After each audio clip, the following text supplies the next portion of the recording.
चरितामृत की निताय गौर प्रेमानंदे. All glories to the assembled devotees.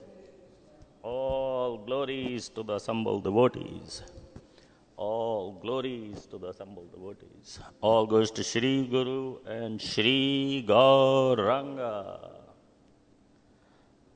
आज हम चैतन्य चरितामृत कर रहे हैं. मध्य लीला चैप्टर 1 120. अभी बुक की वेट है. ये इंग्लिश वाली है. हाँ, इंग्लिश में कर लें. इंग्लिश में कर लें.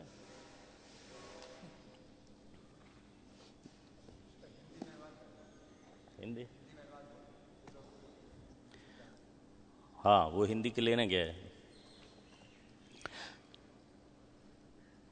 ओम अज्ञानतिमिरन्धस्य ज्ञानाञ्जनशलाकय चक्षुरुन्मीलितं येन तस्मै श्रीगुरवे नमः. श्रीचैतन्यमनोभीष्टं स्थापितं येन भूतले स्वयं रूपः कदा मह्यं ददाति स्वपदान्तिकम्.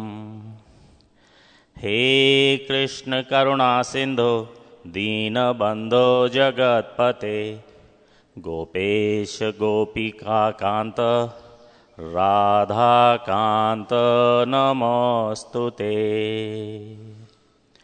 तप्त कांचन गौरांगी राधे वृंदावनेश्वरी वृषभानुसुते देवी प्रणमामि हरिप्रिये.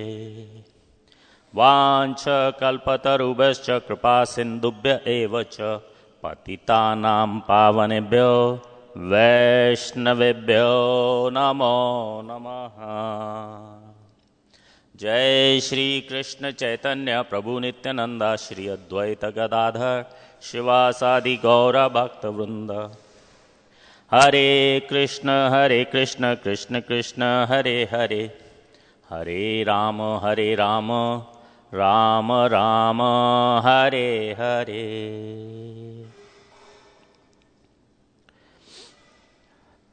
श्री चैतन्य चरितामृत मध्य लीला चैप्टर 1 वर्स 120.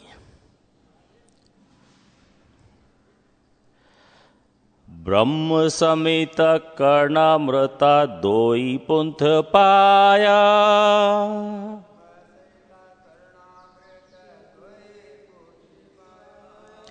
दुई पुस्तक लाया आयल उत्तम जानिया.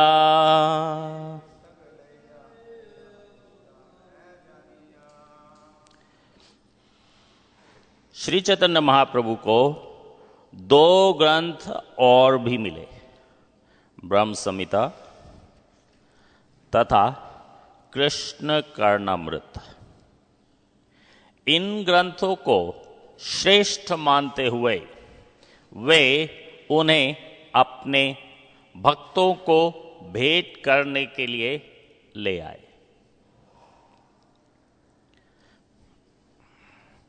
जय जय श्री चैतन्य जय नित्यानंदा. जय जय श्री चैतन्य जय नित्यानंदा. जय अद्वैत चंद्र जय गौर भक्त वृंद. जय जय श्री चैतन्य जय नित्यानंदा. जय अद्वैत चंद्र जय गौर भक्त वृंद.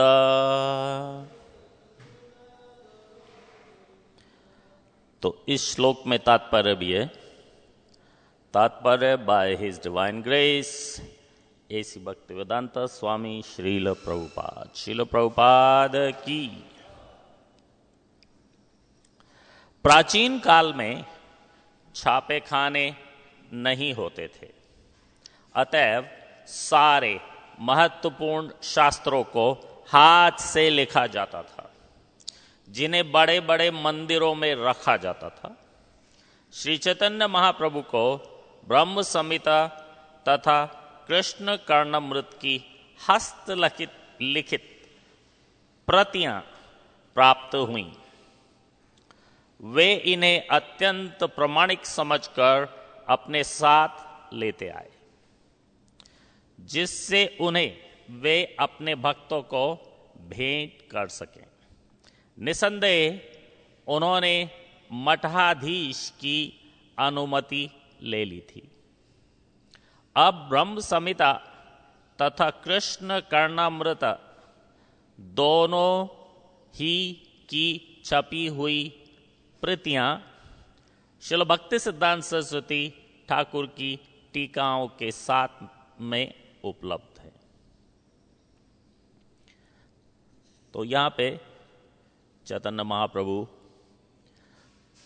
साउथ इंडिया की यात्रा में निकले हुए हैं और कुरुक्षेत्र और तिरुपति बालाजी और मदुराई और रामेश्वरम और कन्याकुमारी सब जगह जाने के बाद वो भारत की नीचे वाली टिप है, फिर दूसरी तरफ से वापस आना शुरू होता है।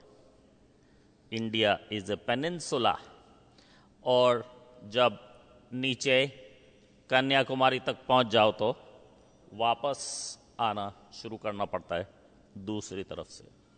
तो जब दूसरी तरफ से वापस आना शुरू करते हैं तो जो पहला मंदिर ऑफ सिग्निफिकेंस या जो पहला मंदिर जो 500 साल पहले भी वहाँ था और चैतन्य महाप्रभु वहाँ गए, या उसका डिस्क्रिप्शन है चैतन्य चरितमृत में चैतन्य महाप्रभु के वहाँ जाने का, वो मंदिर है आदि केशव।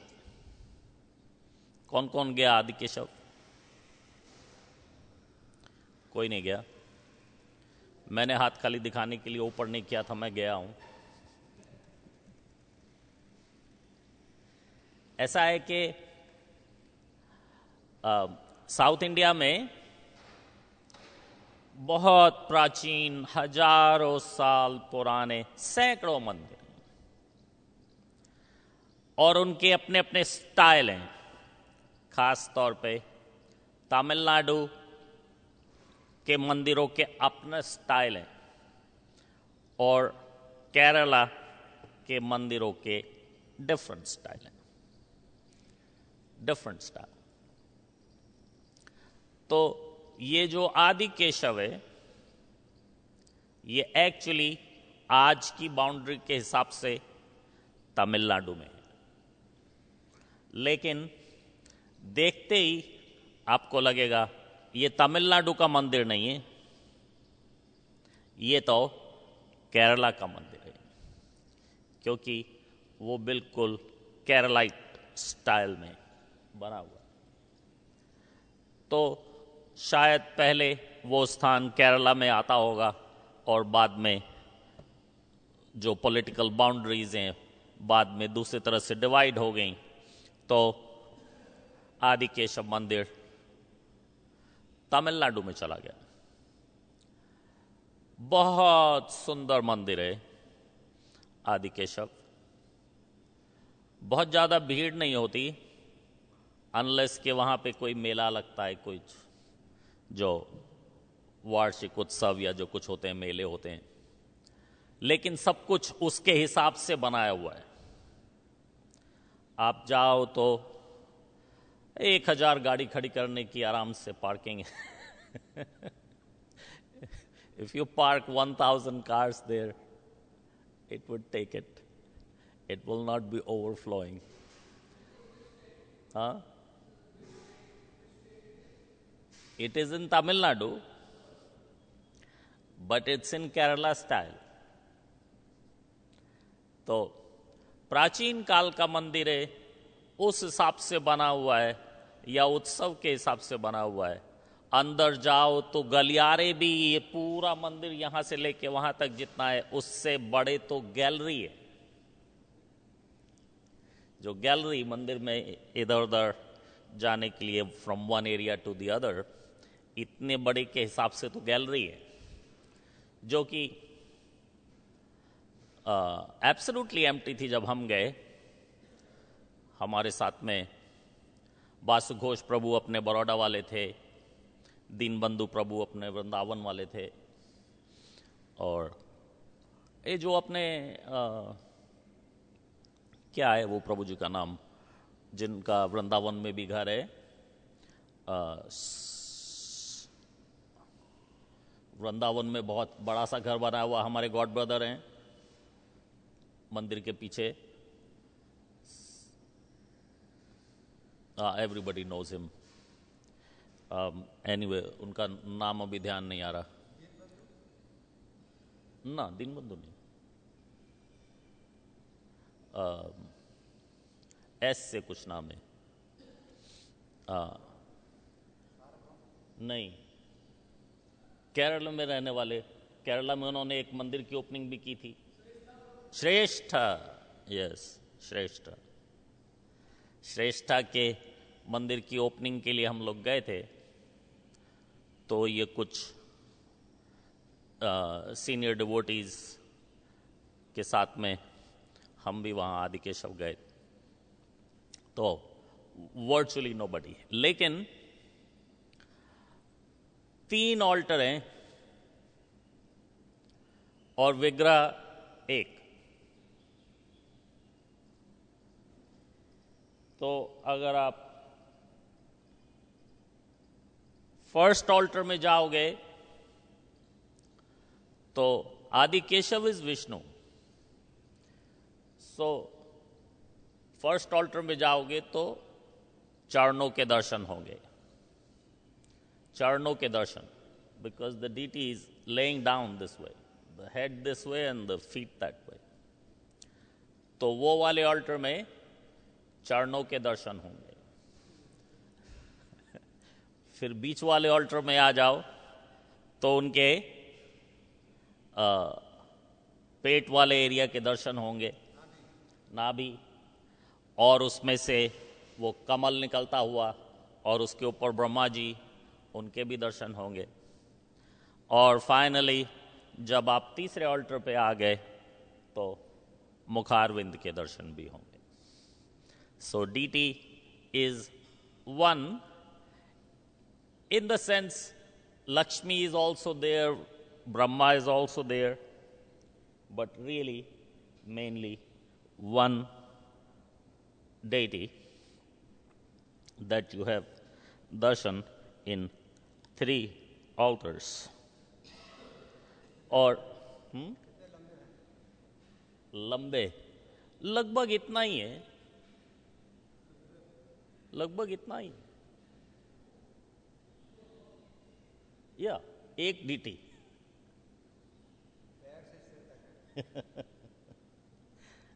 और लगभग इतना ही जितना ये, हाँ करीब 50 फुट से तो कम नहीं है।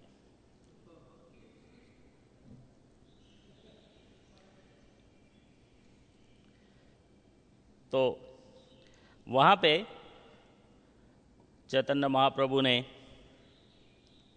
एक्चुअली वह सामने से ऐसे गली जाती है और फिर वो नीचे कच्चे में चली जाती है, पीछे छोटे से पहाड़ से एक छोटी सी नदी आ रही है, बिल्कुल फ्रेश क्लीन वाटर आज भी। तो चैतन्य चरितमृत में आगे डिस्क्रिप्शन आएगा कि चैतन्य महाप्रभु उस नदी में जाके नहा के आए। तो of course that's the purpose also, क्योंकि उन दिनों कोई प्लेन में बैठ के तो जा नहीं रहा था, जो कोई आया है दर्शन के लिए बहुत दूर से पैदल ही आया है, तो चाहे 2-4 किलोमीटर भी चल के आया है तो सब हो गया गंदा, क्योंकि समुद्र का किनारा है, समुद्र बहुत नज़दीक है, ह्यूमिडिटी थोड़ी ज़्यादा होती है, तो पहले नहाएगा फिर दर्शन करेगा। तो इसी प्रकार चैतन्य महाप्रभु भी नहा के दर्शन के लिए गए थे। हम लोग तो एसी कार में गए थे, हमें कोई ऐसा नहाने की जरूरत नहीं थी, लेकिन जब पता चला कि चैतन्य महाप्रभु इस नदी में नहाए थे तो हम भी अपना कपड़े उपड़े उतार के उसमें उतर गए कि चलो, छोटी सी नदी है, लाइक ए लिटिल झरना। तो वहां पे अंदर चैतन्य महाप्रभु को यहां बताया गया इस श्लोक में कि ब्रह्म संहिता और कृष्ण श्री कृष्ण कर्णामृत की प्राप्ति हुई। अब ब्रह्म संहिता के बारे में तो आप सब लोग जानते ही हो। ब्रह्म संहिता हमारे पास कोई कंप्लीट नहीं है, किसी के पास भी नहीं है। चैतन्य महाप्रभु को भी वहाँ ऐसा कहीं डिस्क्रिप्शन नहीं दिया कि कंप्लीट मिली थी, उसमें 5वां चैप्टर वो निकाल लाए क्योंकि 5वां चैप्टर उन्हें ज़्यादा पसंद आया, या मिला ही 5वां चैप्टर। प्रॉब्लम क्या है कि कोई भी ग्रंथ हमारे बच गए, ये बहुत बड़ा आश्चर्य है, क्योंकि मुस्लिम रूलर्स ने जा के सारे मंदिरों में, सारे घरों में से सब निकाल के सबकी होली जला दी। तो मुस्लिम rulers did that for hundreds of years, क्योंकि वो हमारी कल्चर को खत्म कर देना चाहते थे इस बेस पे कि बुत परस्ती नहीं होनी चाहिए।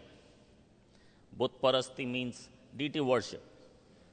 डीटी वर्शिप के सख्त खिलाफ थे, तो डीटी वर्शिप से रिलेटेड सारे बुक्स जितने भी हो सके, डीटीज, मंदिर, सब कुछ डिस्ट्रॉय किया। और जहां पे पूरा डिस्ट्रॉय नहीं किया, वहां पे कम से कम फिगर्स काट दिए।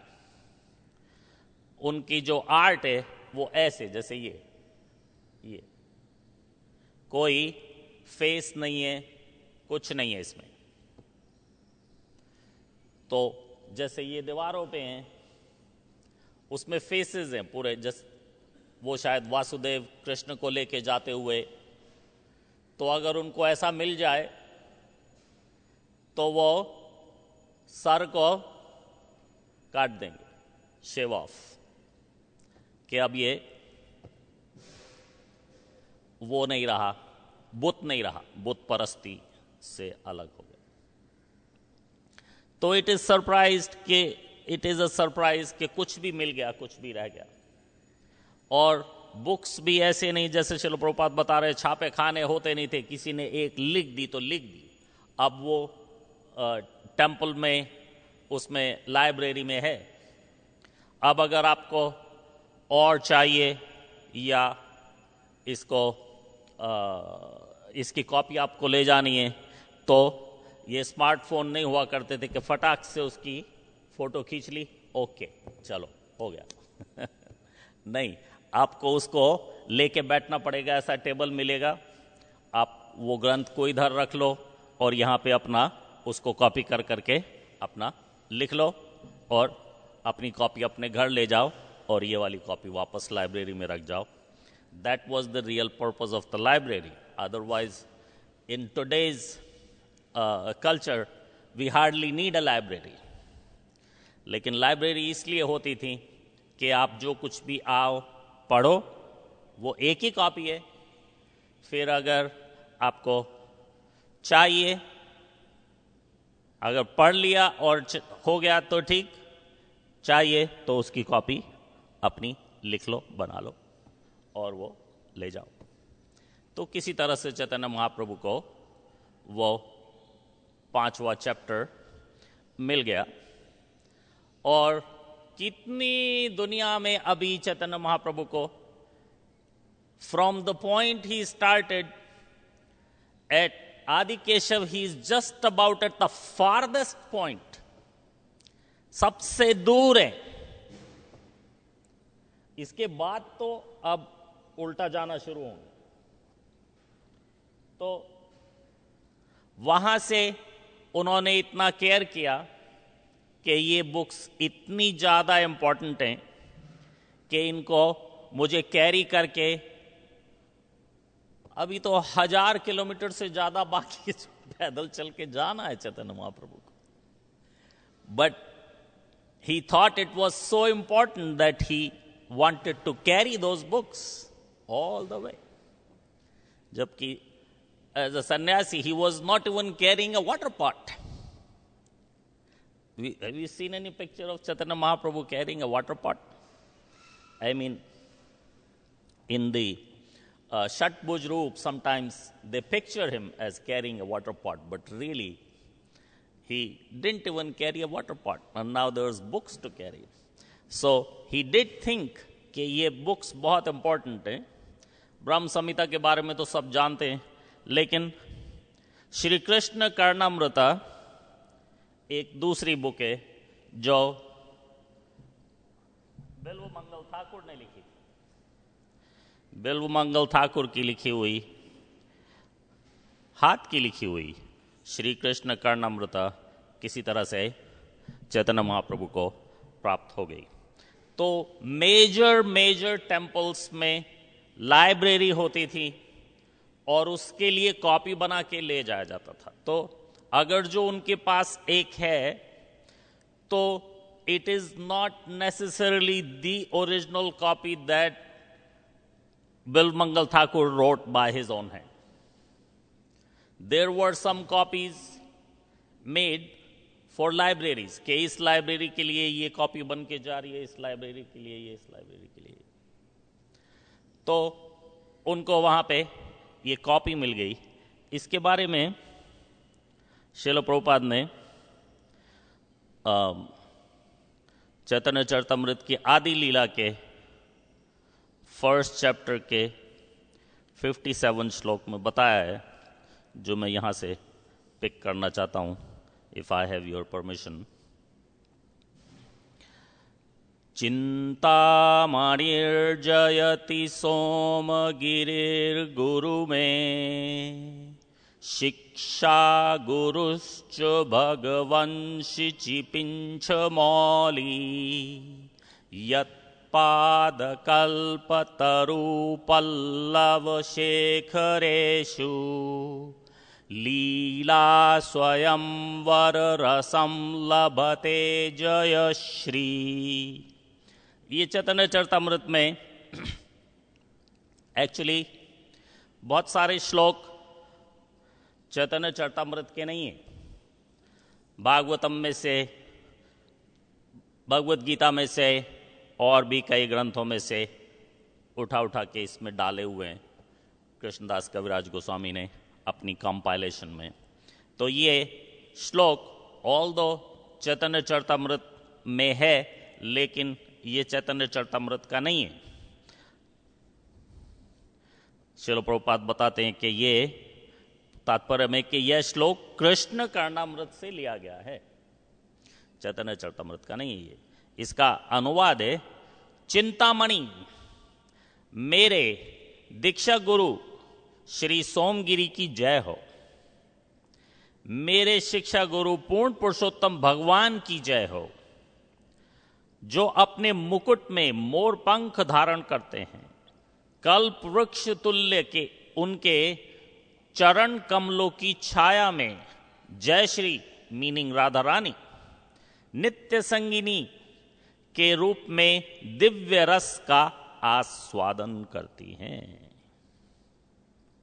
श्रील प्रभुपाद बता रहे हैं, यह श्लोक श्री कृष्ण कर्णामृत से लिया गया है, जिसे बिल्वमंगल ठाकुर नामक एक महान वैष्णव सन्यासी ने लिखा था, जिन्हें लीला शुक भी कहा जाता है.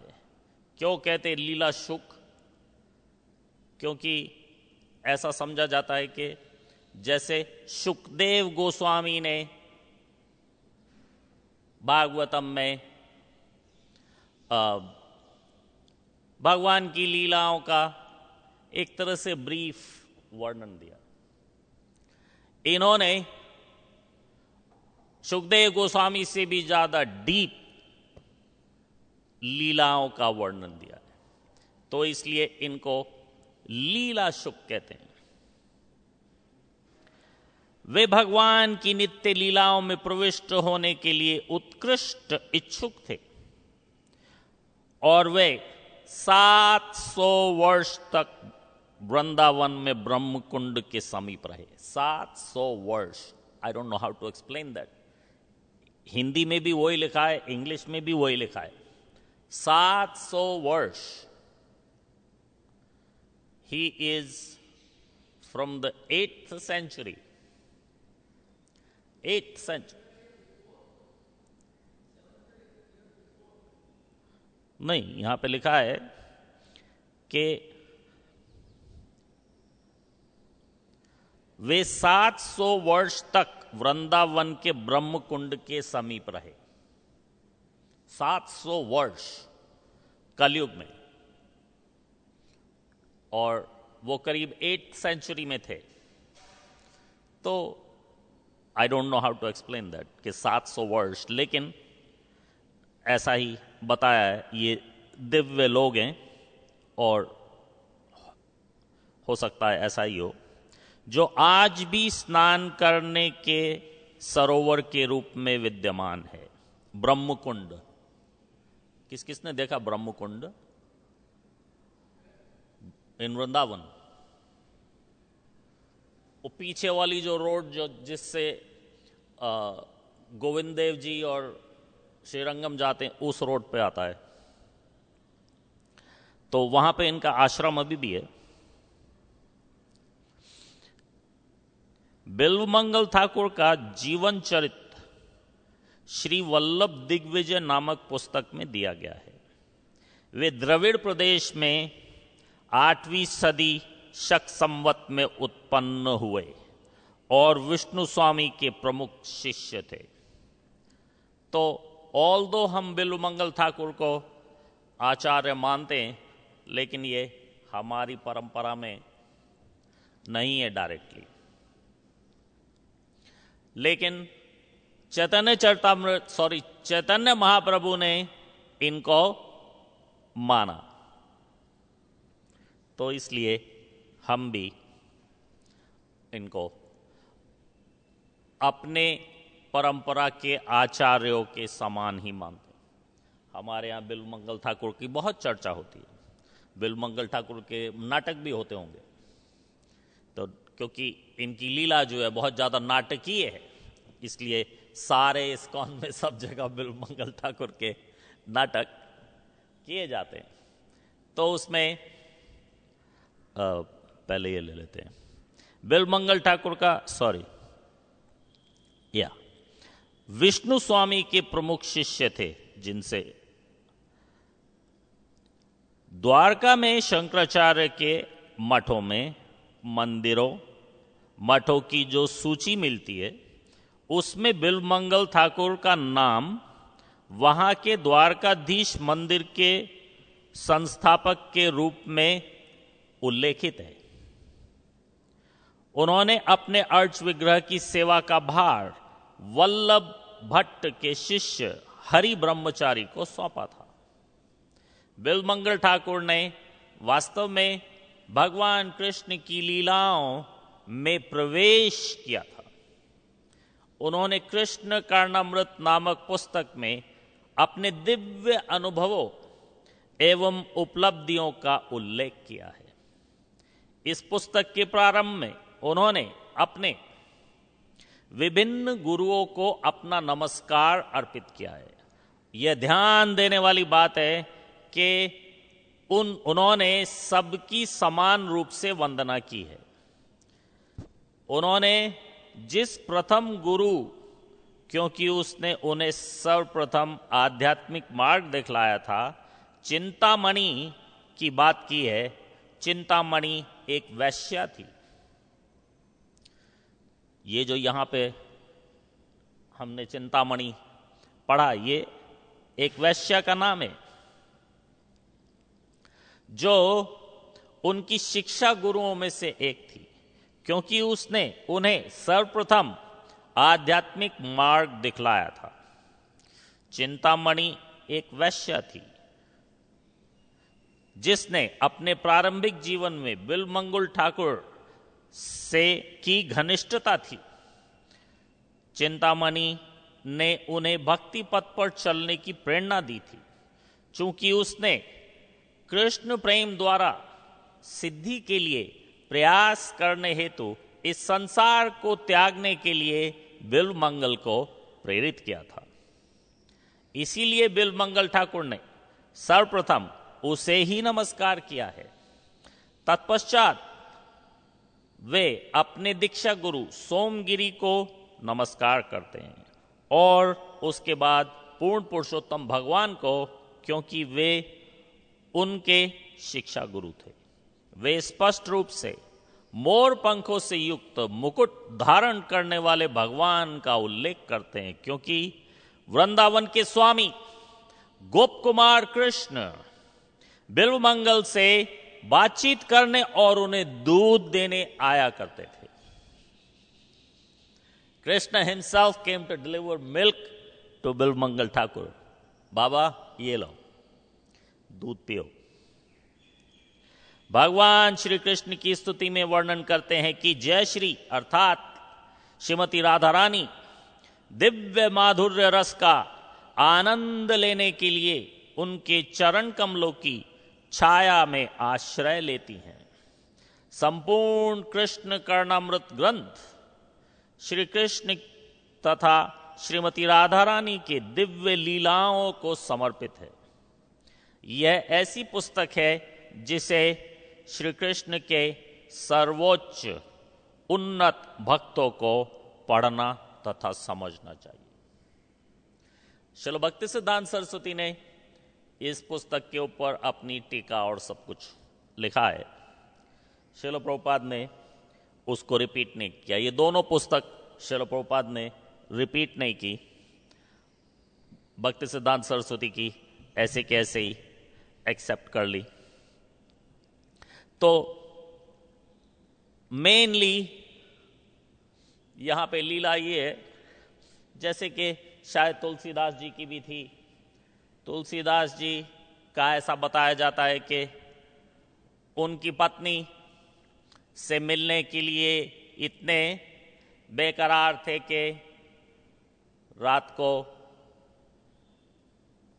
उनसे मिलने के लिए गए तो वहां पे सांप था, उसको रस्सी पकड़ के, रस्सी समझ के पकड़ के चढ़ गए।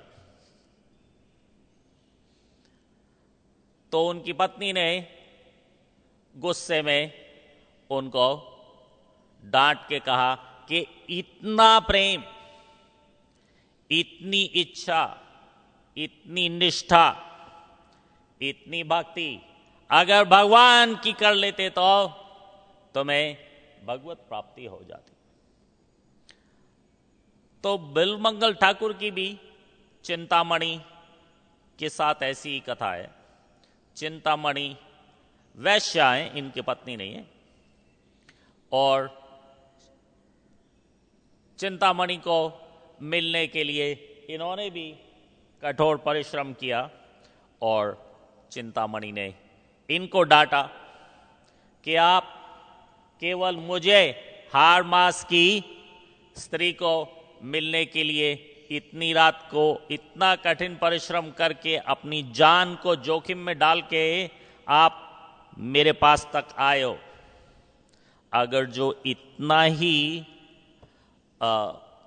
संकल्प, इतना ही प्रयास आपने भगवत प्राप्ति के लिए कर लिया होता तो आपको कृष्ण की प्राप्ति हो गई होती। तो बिल्वमंगल ठाकुर की कथा एक और मोड़ लेती है। वो फिर भी चले जाते हैं कि हाँ, चिंतामणि की बात समझ में आती है, लेकिन वो फिर से जाते हैं, भगवान में मन लगाने की कोशिश करते हैं, लेकिन फिर से उनका एक स्त्री में मन रह जाता है और वो स्त्री ब्याहता स्त्री गृहस्थन थी। ये उसके पीछे पीछे हो गए कहीं घाट से नदी के घाट से या कहीं से, और उसके घर तक पहुंच गए। घर में जाके वो स्त्री ने अपने पति को बताया कि ऐसे ऐसे ये पुरुष मेरे पीछे पीछे तक चलता हुआ घर तक आ गया तो उसके पति ने उसको बुलाया अंदर कि आइए, ये क्या इच्छा है आपकी, क्यों आप मेरी पत्नी के पीछे पीछे ऐसे घूम रहे हो। तो टाइम ने उनके मुख से सच बुलवा दिया या क्या, कुछ भी। उन्होंने कहा मैं इसको आलिंगन करना चाहता हूं। तो उस स्त्री के पति ने कहा, ये प्रभु जी हमारे गेस्ट हैं, जो कुछ भी इनको चाहिए, जैसे भी चाहिए, इनको सर्व करो। तो वो स्त्री ने अपने पति को हाथ जोड़ के कि ठीक है, अगर आप कहते हैं कि जैसे भी चाहिए मुझे इनकी सेवा करनी है तो मैं तैयार हूं। जब कमरा बंद हो गया तो बिल्वमंगल ठाकुर ने उसके सर में से 2 पिन निकाल लिए और अपनी आंखों में डाल लिए। इतने शर्मिंदा हो गए बिल्वमंगल ठाकुर कि उन्होंने वो 2 पिन निकाल के अपनी आंखों में डाल लिए कि अब ना रहेगी आंख, ना जाएगी किसी स्त्री पे निगाह, सब प्रॉब्लम का जो जड़ थी खत्म हो गई। तब उन्होंने भगवान को समर्पण किया। तो इसीलिए अब वो वहां से, ये कथा कहीं साउथ इंडिया में शुरू होती है। यहां जो द्रविड़ लिखा है, द्रविड़ का अर्थ है कर्नाटक, केरला, तमिलनाडु, आंध्र प्रदेश, सब कुछ, इन सबको मिला के द्रविड़ कहते हैं। तो इनमें आपस में अभी भी कंट्रोवर्सी है। कर्नाटक वाले कहते नहीं वो हमारे थे, केरला वाले कहते नहीं वो हमारे थे तमिलनाडु वाले कहते नहीं नहीं वो हमारे थे। लेकिन जो कुछ भी है, वो वहां से बिना आंखों के उस समय वृंदावन तक पहुंच भी गए। और हमारी समझ में, क्योंकि उनको कोई हेल्प करने वाला था नहीं, तो भगवान ही उनको हेल्प करते हुए वहां तक ले गए। और वृंदावन में जब वो आ गए, वहां पे रहते थे, अपनी रचना करते थे, पूरा का पूरा मन ध्यान सब कुछ उनका कृष्ण में विलीन था। तो जैसे कि यहां पे लिखा है कि स्वयं वृंदावन के स्वामी गोप कुमार कृष्ण बिल्वमंगल से बातचीत करने और उन्हें दूध देने आया करते थे। जैसे हम मध्वाचार्य के बारे में सुनते हैं कि मध्वाचार्य को कृष्ण एक बार दूध देने आए। Bilvamangala Thakur everyday feature, every time Krishna is bringing him milk, और आके उनके पास में बैठ जाते, उनसे बात करते।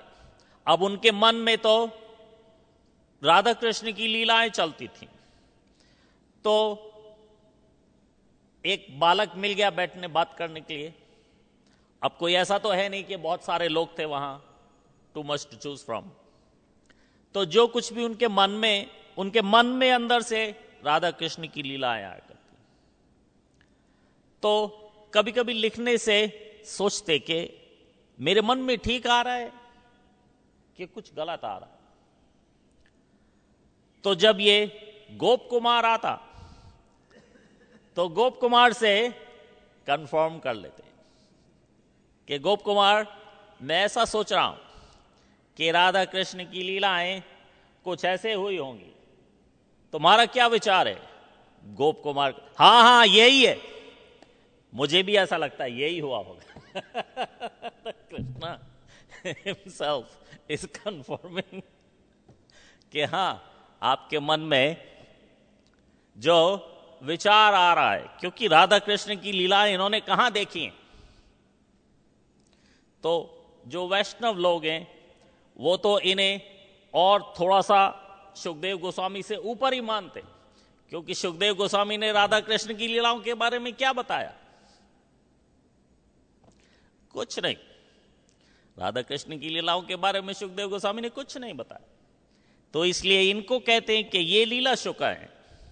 सुखदेव गोस्वामी जो दोबारा से आए और उन्होंने राधा कृष्ण की लीलाओं का वर्णन किया। So that is the book called Shri Krishna Karnamrita.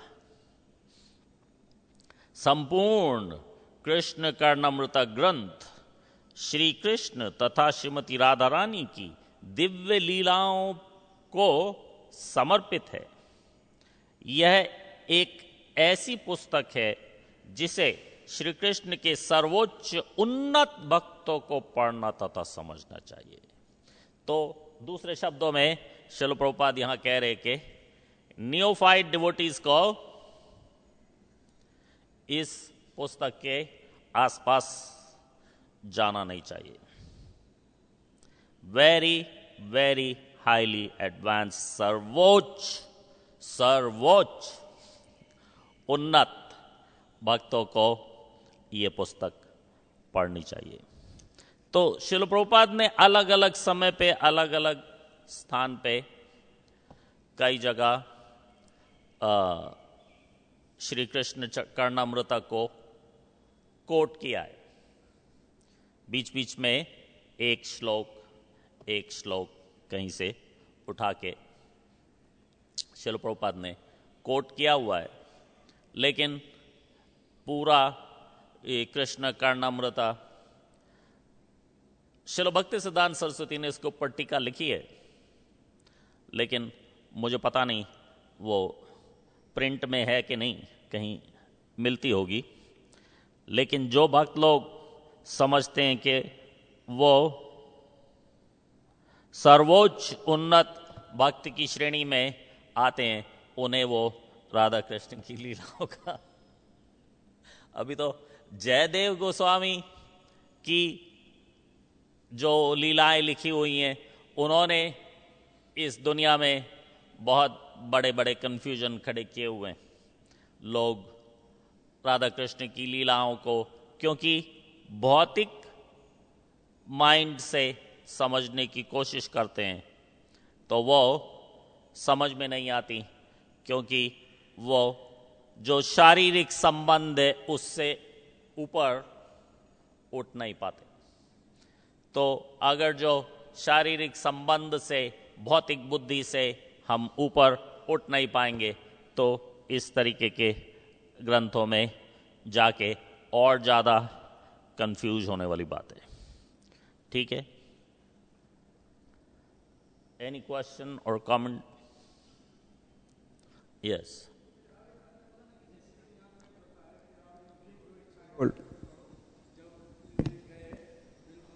आवाज नहीं आ रही।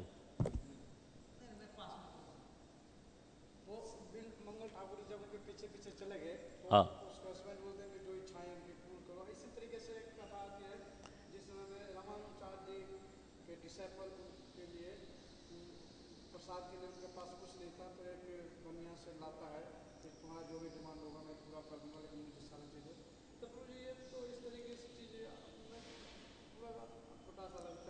अटपटा।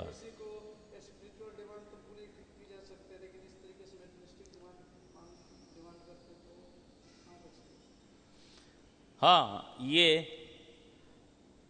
पार्ट ऑफ द लीला है कि भाई एक ऐसा व्यक्ति, अब कहाँ मिलेगा ऐसा व्यक्ति जो अपनी पत्नी को कहे कि ये साधु जो हमारे डोर पे आए, हमारे अतिथि हैं, जैसे भी जो कुछ भी ये चाहते हैं इनका पूरा करो। वेरी रेयर, लेकिन इम्पॉसिबल नहीं है। लाखों करोड़ों में कोई एक व्यक्ति ऐसा हो भी सकता है।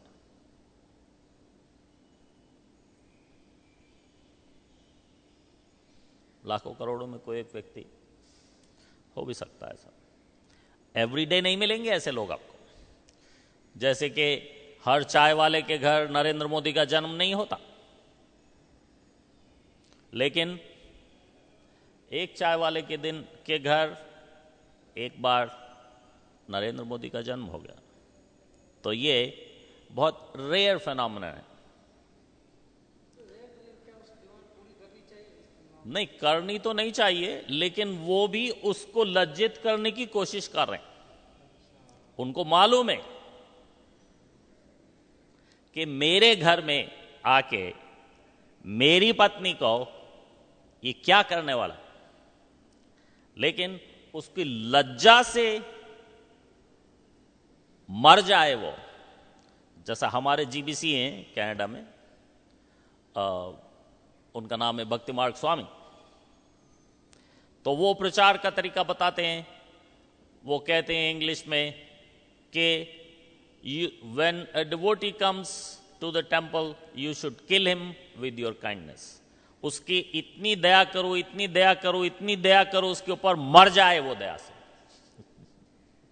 जब मर जाएगा दया से, तो फिर उसका और कहीं मन नहीं लगेगा, फिर वो आपके पास ही वापस आएगा। उसका फिर आपने तन मन धन सब कुछ ले लिया। चाहे वो बोले तन मन धन जो कुछ है सब कुछ है तेरा, चाहे नहीं बोले, लेकिन वो फिर गया।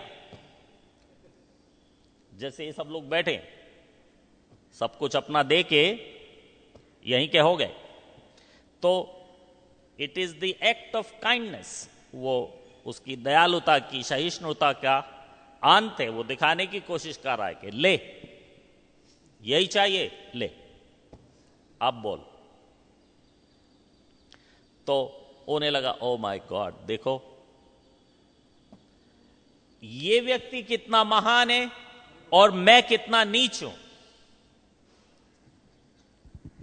अगर जो किसी को दिखाना है कि तू नीच है, तो उसको नीच कहने से अच्छा है कि उसको महानता दिखाओ, तो उसको अपने आप समझ में आ जाएगा कि मैं नीच हूं। एक तरीका तो उसको कहो तू नीच है, दूसरा है उसको अपनी महानता दिखा दो, तो उसे समझ में आ जाएगा, हां मैं तो नीच हूं। Hare Krishna, Prabhu, thank you for a deep insight. Prabhu, I'd like to know something. So in case of Bilbangal Thakur, उनके जीवन हम लोग देखते हैं, and Prabhupada also mentioned the purport that he was not a Nitya Siddha, he was a Sadhana Siddha. And we see कि बिलबंगल ठाकुर के जीवन में हमने पढ़ा था कि जिस दिन उनके पिता की मृत्यु हुई थी, उस दिन भी वो वैश्या के पास गए थे। हाँ, और उनका कंडीशन इतना मतलब वर्स था, अगर देखा जाए उनका पास्ट अगर देखें, और उसके बाद फिर अब ये थोड़ा सा उनको रियलाइजेशन हुआ और चिंतामणि ने उनको डायरेक्ट किया कि आप वृंदावन जाते या कृष्ण को पाने के लिए इतना प्रयास करते तो बहुत कुछ हो गया होता। So then he left for Vrindavan all, and then as you said that वो बीच में ब्राह्मणी से मिले और देन वो pierced his eyes and all. So I just want to ask, my question is that कहाँ उनका इतना मतलब कंडीशन इतना खराब था, and he attend highest perfection, and he's writing about Radha Krishna's confidential pastime. मतलब what was there in him कि मतलब इतने lower level से, and he attained such a high perfection, and it said that he attained the swarup of a gopi. So how it is possible कि इतना नीचे व्यक्ति है और एकदम से highest level पे पहुंच गया? What was that? What was the secret? क्या होता है कि ये लोग कोई यूजुअल पर्सनालिटी नहीं है, जैसे आम भक्त लोग होते हैं। तो उनके लिए श्रील प्रभुपाद ने भक्त ट्रेनिंग बुक में बहुत सारी चीजें दी, and they apply to 99.9% of the people who come to Krishna consciousness. The bhakta book applies, लेकिन 0.01% ऐसे आते हैं जो इस सबसे ऊपर हैं। मतलब वो अपना प्रारब्ध लेके आ रहे हैं, जो प्रारब्ध उनका बहुत एक्सट्रीम प्रारब्ध है, एकदम से ब्लैक एंड एकदम से वाइट, बीच में जो 3 मिलियन कलर्स हैं वो ऑलमोस्ट मिसिंग है। वो इस तरफ टर्न होते हैं या उस तरफ टर्न होते हैं, बस तो ये एक्सट्रीम प्रारब्ध है। जब किसी व्यक्ति को वो साल्वेशन, मुक्ति, जो कुछ भी है उसको प्राप्त होनी है, तो उसके जो पिछले प्रारब्ध की जो छोटी मोटी भी चीजें हैं उसको he has to live that, get them over with, and then move on. तो वो उन्होंने अपने पिछले प्रारब्ध की जो कुछ भी बुराइयां थी वो सब जल्दी जल्दी निपटा ली। That's why they are so extreme, they are bad at such an extreme end. Srila Prabhupada बताते हैं कि वो पंडित जी उसके पिताजी की अंत्येष्टि कराने की कोशिश कर रहे हैं और वो कह रहे हैं नहीं जल्दी कर, जल्दी कर। अरे भैया तेरे पिताजी रोज रोज तो नहीं मरेंगे, तो ठीक है तुझे जाना है, सारा जीवन पड़ा है तेरा जाने के लिए। तो these people are so extreme, they want to get that part of their prarabdha finished and cleaned up and then go. हम लोग जो है ज्यादातर ग्रेस एरिया में रहते हैं, थोड़ा सा एक पैर इधर भी रखते हैं, थोड़ा सा एक पैर उधर भी रखते हैं, थोड़ा सा एक पैर इधर भी रखते हैं, थोड़ा सा हमें मान भी चाहिए, थोड़ा सा प्रतिष्ठा भी चाहिए, थोड़ा सा परिवार भी, थोड़ा सा कृष्ण कॉन्शियसनेस भी, सब कुछ थोड़ा थोड़ा हमें चाहिए। तो we are kind of, because there are so many colours, we fit into any one of those colours, whereas these extreme personalities, they know black or they know white. जब bad है तो इतने bad है, इतना bad कोई हो नहीं सकता। पहले तो वैश्यावृत्ति, अब कितनी जगह श्रील प्रभुपाद ने लिखा होगा कि वैश्यावृत्ति करने वाले व्यक्ति का कोई होप ही नहीं है, और ये तो है। तो जो श्रील प्रभुपाद ने लिखा है वो बिल्व मंगल ठाकुर के लिए थोड़े, बिल्व मंगल ठाकुर जैसे लोग लाखों करोड़ों में एक होते हैं, तो उनको हम रेगुलर भक्तों पे या किसी चीज पे उसको अप्लाई नहीं कर सकते, क्योंकि वो बिल्कुल एक्सट्रीम केस होते हैं।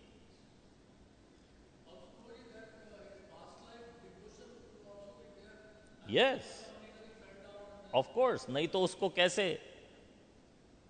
वो तो पास्ट लाइफ के हिसाब से उसके पास कुछ बैगेज है, he has to get that baggage done and over with, लेकिन उसके अलावा now his life is clear, ready to take off, क्योंकि पास्ट लाइफ से उसके डिवोशनल सर्विस और सब कुछ भी इतने ज्यादा एडेड अप हैं कि वो उसमें तैर रहा है, लेकिन वो एंकर ने उसको नीचे से पकड़ा हुआ है, वो एंकर को निकालना है।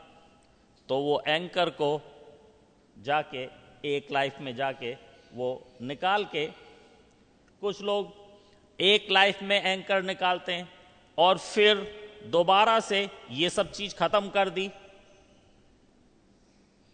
अब दोबारा से ये जन्म लिया। जैसे अजामिल की कथा है, तो उनको कहते हैं कि पिछले जन्म में ये तपस्वी थे और हिमालय पर्वत पर तपस्या करते थे। एक दिन, एक बार, मतलब जिस स्थान पे, जिस एलिवेशन पे आप तपस्या कर रहे हो, जब सर्दी आएगी तो you have to come down, you can't be at that level.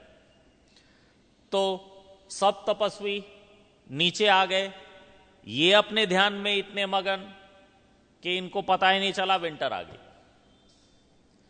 तो ही फ्रोज। जब सारे भक्त लोग नीचे आ गए, उन्होंने देखा अरे अजामिल तो है ही नहीं, या जो कुछ भी इनका नाम था, देखने गए तो इज फ्रोजन। तो वैद्य जी को बुलाया। अब वैद्य जी ने कहा इसको गर्मी कैसे देंगे? तो अगर जो कोई तपस्विनी है, ब्रह्मचारिणी, उनके शरीर को इसके शरीर के साथ में लगा के ताप दिया जा सकता है, तो अब ये ठीक होगा। तो फॉर ए मेडिकल पर्पस एक तपस्विनी तैयार हो गई कि ठीक है, उसकी लाइफ बचाने के लिए अगर मेरा शरीर थोड़ी देर के लिए यूज करना है तो कोई बात नहीं, मैं उसको अपने शरीर से गर्मी देके मेडिकल पर्पस के लिए मैं तैयार हूं। अब उसने ऐसा किया और इनको होश आ गया, तो इन्हें लगा माय गॉड, ये तो मेरे तपस्या करते हुए या सोए हुए का एडवांटेज लेने की कोशिश कर रही थी। तो उन्होंने उसको वैश्य होने का श्राप दे दिया। तो उसने कहा अच्छा ठीक है, मैं तो तेरे लिए कर रही थी, I was told by the doctor and so on.